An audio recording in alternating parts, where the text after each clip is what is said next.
Jika selama ini pencari keadilan di Kabupaten Banyuasin harus berurusan ke Pengadilan Negeri Sekayu, sejak 22 Oktober 2018, Mahkamah Agung telah menerbitkan SK pembentukan Pengadilan Negeri Pangkalan Balai Kabupaten Banyuasin bersama 85 pengadilan negeri baru lainnya se-Indonesia.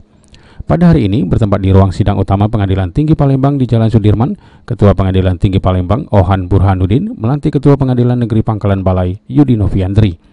Kegiatan pengambilan sumpah, pelantikan, dan serah terima jabatan berlangsung hikmat.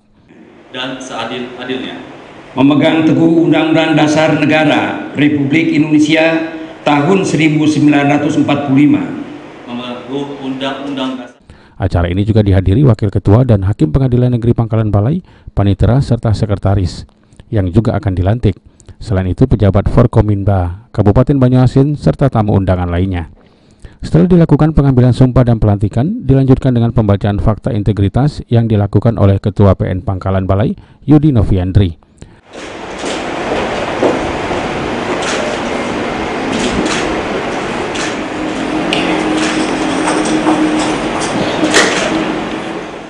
Dalam sambutannya, Ketua Pengadilan Tinggi Palembang, Ohan Burhanuddin, mengatakan, terbentuknya pengadilan baru ini tidak semata untuk daerah yang wilayah administrasinya mengalami pemekaran.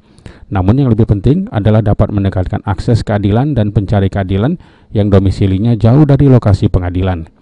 Pada awalnya, Pangkalan Balai menginduk dengan Pengadilan Negeri Sekayu. Ia berharap dengan dilantiknya ketua dan struktural pegawai di PN Pangkalan Balai, hari Senin sudah dapat beroperasi, mengingat banyak perkara peradilan di wilayah Banyuasin yang harus diselesaikan. Sangat membutuhkan. Saya bilang tadi, jumlah penduduk berapa? 800.000. Perkara di sana 600-700. Per hari, Pak?